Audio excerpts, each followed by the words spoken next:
Behind the modest dresses and quiet demeanor of Amish communities lies a shocking reality.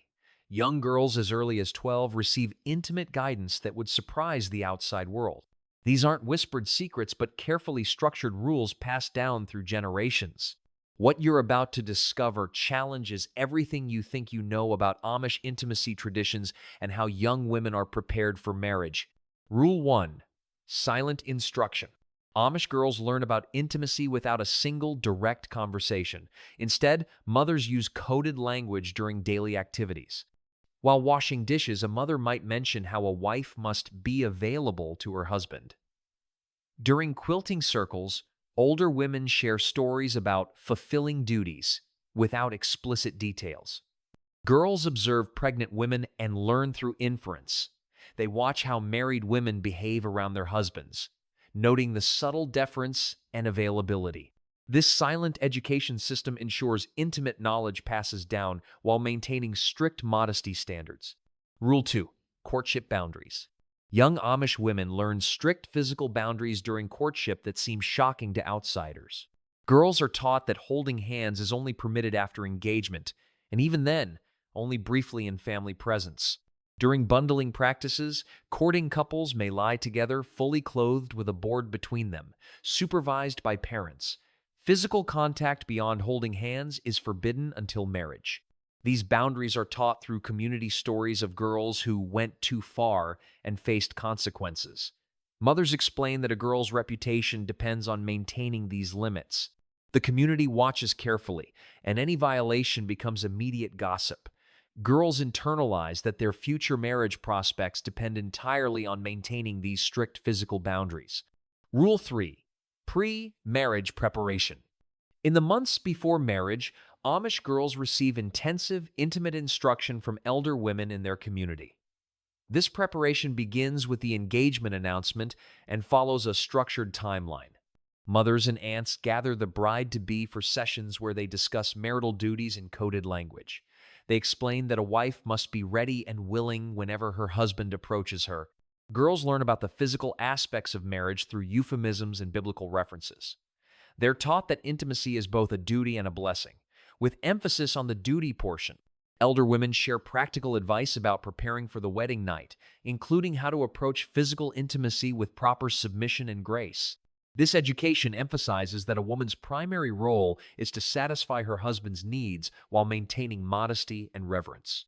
Rule 4. Wedding framework. Amish girls receive specific guidance about their wedding night duties that prioritizes their husband's needs over their own comfort. Elder women explain that the new bride must approach intimacy with submission and willingness, regardless of her own feelings or fears. Girls learn that their first intimate encounter sets the tone for their entire marriage, making compliance crucial. They're taught to prepare themselves mentally for physical discomfort and to view it as a necessary part of becoming a wife. The instruction emphasizes that a good wife never refuses her husband's advances and should make herself available whenever he desires intimacy. Girls learn practical advice about positioning and submission while receiving minimal information about their own physical responses. This framework teaches that intimacy is primarily for procreation and male satisfaction, with female pleasure being secondary or irrelevant. The wedding night becomes a test of the bride's dedication to her wifely duties. Rule 5. Motherhood mandate. Amish girls learn that their primary purpose in marriage is bearing and raising children, with intimate relations serving this reproductive goal. From early adolescence, girls understand that they're expected to produce large families, typically 8 to 12 children. They learn that refusing intimate relations could prevent pregnancy, which is considered selfish and against God's will. Girls are taught that their bodies belong to their husbands for the purpose of creating life, and that contraception is forbidden. They receive instruction about recognizing fertility signs and understanding their reproductive cycles, but only to maximize pregnancy chances. The community reinforces this mandate through constant praise for mothers of large families and subtle criticism of those with fewer children. Girls learn that their value within the community directly correlates with their ability to produce healthy children. This mandate creates intense pressure to engage in frequent intimate relations regardless of personal desires or physical readiness. Rule 6. Authority structure. Amish girls learn that intimate relations reflect the broader authority structure where husbands hold complete power over their wives' bodies and decisions. They understand that saying no to their husband's intimate advances is not only inappropriate but potentially grounds for community discipline. Girls are taught that their bodies become their husband's property upon marriage, and that they must be available whenever he desires intimacy. This authority extends to decisions about frequency, timing, and even specific intimate practices. Women learn that their husband's satisfaction is more important than their own comfort or preferences. They're instructed to submit gracefully and quietly, without expressing personal desires or concerns. The authority structure teaches that questioning or refusing intimate requests shows disrespect for their husband's God-given authority. Girls learn that their role is to serve and please, while their husband's role is to lead and take. This power dynamic extends beyond intimacy into all aspects of marriage, with intimate submission serving as the foundation for broader marital obedience. Rule 7. Adaptation challenge. Modern Amish girls face unique challenges as traditional intimate rules clash with contemporary influences and changing expectations. Younger women increasingly question why they must submit completely to their husband's desires while having no voice in intimate decisions. Some girls secretly access information about healthy intimate relationships through forbidden technology or contact with outside communities. They struggle with the contradiction between natural desires for equality and respect versus traditional teachings about submission and duty.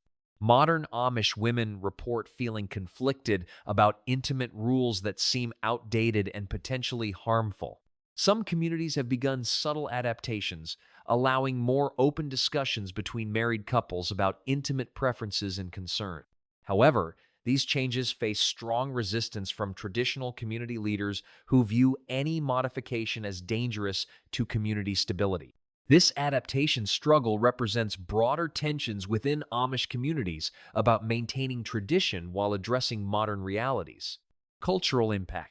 This silent instruction method creates a unique psychological framework for young Amish women.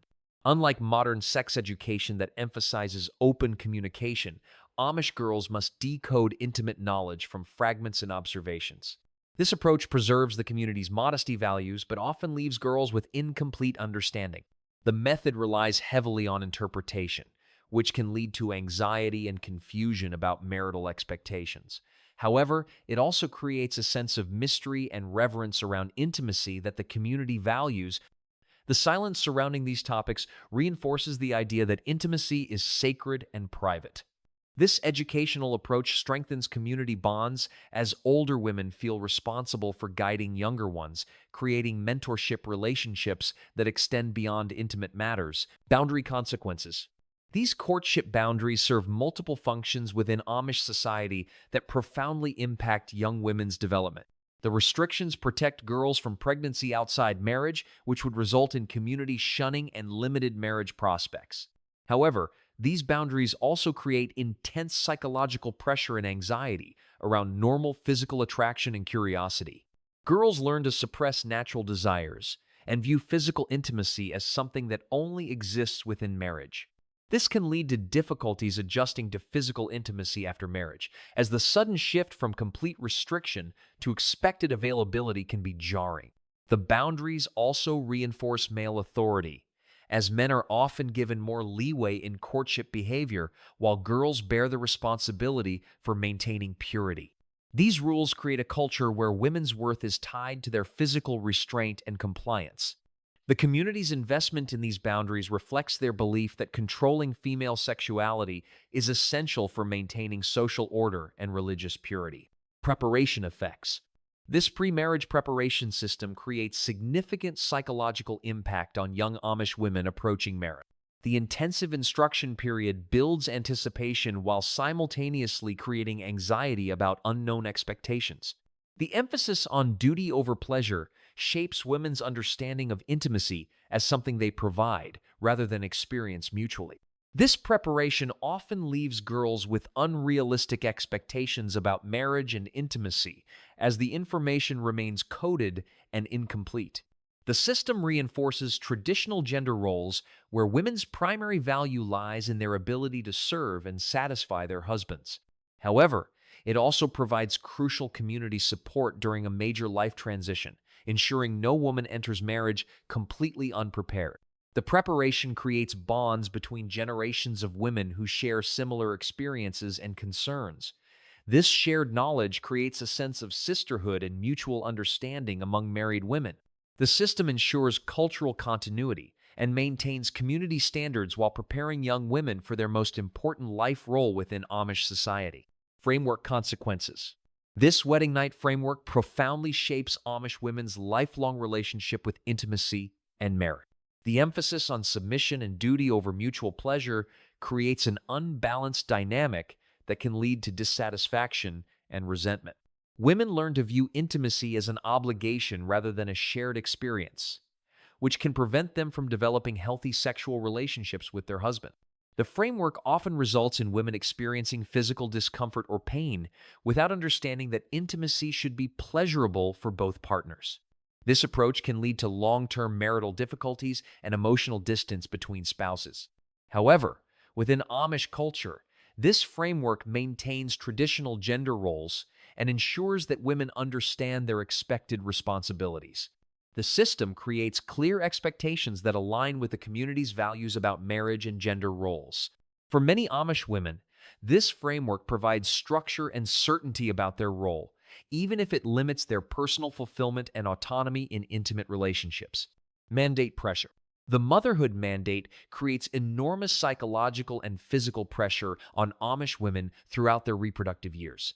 This expectation forces women to engage in intimate relations frequently, often regardless of their own health, desires, or readiness. The mandate can lead to dangerous pregnancies, physical exhaustion, and health complications from repeated childbearing. Women who struggle with infertility or pregnancy loss face additional emotional trauma and community judgment. The pressure to produce large families can strain marriages and create anxiety around every intimate encounter. However, within Amish culture, this mandate ensures community growth and survival, providing economic and social benefits through large family units. The expectation creates a clear life path for women and provides them with respected status as mothers. This mandate reinforces the community's values about family, continuity, and divine purpose. For many Amish women, fulfilling this mandate brings deep satisfaction and community recognition, even as it limits their personal choices and autonomy over their bodies and reproductive decisions. Power dynamics. This authority structure creates profound imbalances in Amish marriages that can lead to psychological harm and relationship dysfunction. Women who cannot express their needs or refuse unwanted advances may experience trauma, resentment, and depression. The complete power imbalance prevents healthy communication and mutual respect in intimate relationships. This structure can enable abuse, as women have no recourse for refusing unwanted intimate contact. The authority framework often results in women feeling disconnected from their own bodies and desires, leading to long-term emotional difficulties. However, within Amish culture, this structure provides clear roles and expectations that many find comforting and stabilizing. The system aligns with their religious beliefs about gender roles and divine order. For some women, this structure removes the burden of decision-making and provides security through clear expectations. The authority framework maintains community stability by preventing conflicts over intimate matters and ensuring that marriages follow traditional patterns that have sustained the community for generations. Modern tension. The adaptation challenge represents a critical juncture for Amish communities and women's rights within them. As younger women become more aware of alternative approaches to intimacy and marriage, traditional rules face unprecedented scrutiny. This challenge threatens the fundamental structure of Amish society, which relies on women's complete submission to maintain stability